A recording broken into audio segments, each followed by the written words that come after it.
안녕하세요, 김성일입니다. 최근에 총비용 논란이 있었던 소울 미국 배당 다우존스 상품에 대해서 한번 확인을 해볼 건데요. 소울 상품 같은 경우에는 총 보수가 0.05%였어요. 그렇게 공시가 되어 있었는데 이렇게 총 보수 비용이 0.8276%라고 나온 거예요. 그래서 이것 때문에 논란이 됐었죠. 논란이 됐었고 여러 유튜버들도 이 내용을 다뤘었는데 이 내용에 대해서 신한자산운용에서 이렇게 설명 자료를 올렸어요. 여기 보시면 총 보수 비용 0.8276은 기업 공시 서식에 따라서 51일 동안 발생한 비용을 해당 기간의 순자산 총액 평균 값을 적용해서 연율화해서 나타낸 수치다. 라고 되어 있어요. 즉 이게 좀 과다하게 나왔다는 얘기거든요. 그래서 실제로는 현재 순자산 총액으로 비교해 봤을 때는 좀 과다하게 나온 측면이 있다라는 얘기고요.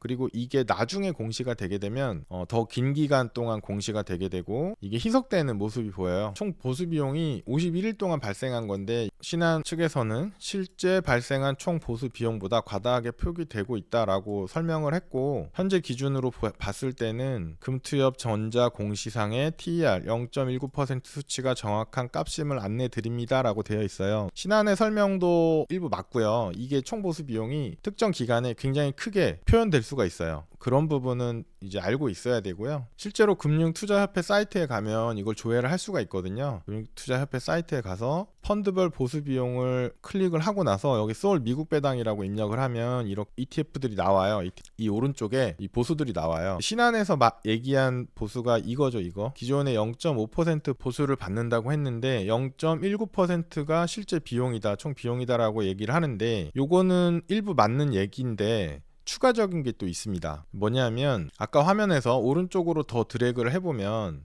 TER 비용 말고 판매 수수료와 매매 중개 수수료율이라는 게 또 나와요. 금융투자협회 홈페이지에 보면 이런 내용이 있어요. 실제 투자자가 부담하는 보수 비용 수준은 A, B 그리고 판매 수수료인 C에다가 D까지 합산해야 실제 투자자가 부담하는 비용이다라는 얘기예요. 이 얘기가 맞는 얘기고요. 신한에서 얘기했던 거는 요 A 더하기 B, TER까지만 얘기가 된 건데 실제로는 저희 투자자들 입장에서는 비용이 나가는 게 여기 C하고 D까지 다 포함이 됩니다. 그래서 실질적으로 투자자 입장에서 나가는 비용을 볼 때는 ABCD 총 비용을 봐줘야 돼요.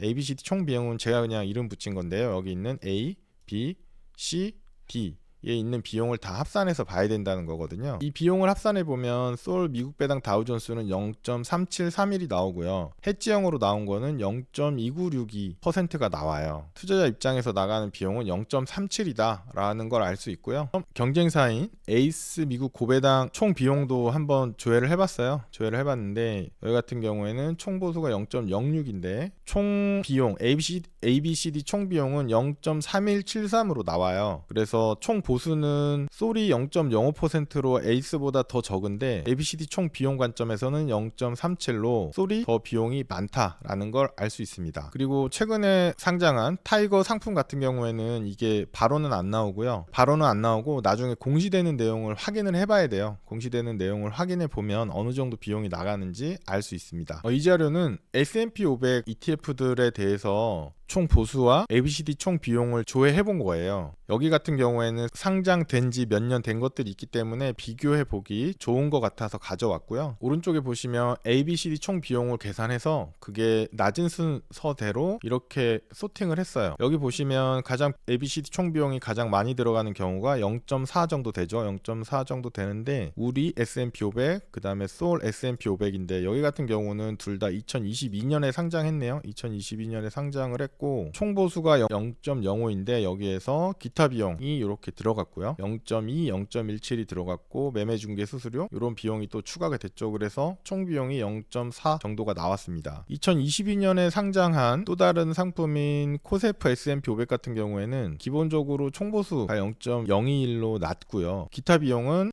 소리랑 비슷한 것 같아요. 0.17, 0.019 그리고 매매 중개 수수료 같은 경우가 상대적으로 좀 적게 나왔죠. 적게 나와서 ABCD 총 비용이 0.28 정도로 나왔고요. 상장한 지 오래된 상품들 2021년, 20년에 상장한 이 위에 있는 4개 상품 같은 경우에는 총 보수 자체는 0.21, 0.07, 0.05로 조금씩 달라요. 조금씩 다른데 재밌는 거는 ABCD 총 비용이 0.16 정도로 거의 비슷하다는 거. 이게 비슷하게 나오죠. 그래서 총 보수, 자산운용사가 자산운용사의 수익으로 가져가는 총 보수는 이렇게 다르지만 투자자 입장에서 나가는 총 비용은 뭐 이런 식으로 나와 있다. 0.16 정도 나와 있다라는 걸 알 수 있습니다. 이 화면은 최근에 유행하는 TDF 펀드들을 한번 조회해 본 거예요. TDF 2040 펀드들을 쭉 조회를 해본 거고 ABCD 총 비용으로 소팅을 해봤는데 보시면 비용이 2%가 넘어가는 것도 있고요. 저렴한 것도 뭐 1.3% 정도예요. 굉장히 고비용 구조입니다. 여기 보시면 선취 수수료가 1%씩 받는 경우도 있고요. 여기 두 개가 선취 수수료 1% 받는 거고 여기 같은 경우엔 0.7% 선취 수수료를 받는 경우들이 있고요. 총 보수 자체도 0.1% 정도로 굉장히 높아요. 굉장히 높고 여기는 0.13 총 보수 자체가 1% 가깝습니다. 여기 보시면 그리고 여기는 1.3%로 굉장히 높은 경우도 있고요. 그래서 ETF의 ABCD 총 비용은 0.2%나 뭐 그 이하 정도로 굉장히 낮은 거예요. 일반적으로 나와 있는 펀드 같은 경우에는 여기 보신 것처럼 보수가 굉장히 높습니다. 굉장히 좀 주의할 필요가 있고요. ETF 사이의 비용 차이는 생각보다 크지 않고 상장한 지 시간이 어느 정도 지나면 그 비용 차이가 굉장히 좀 줄어드는 것도 좀 알 수 있고요.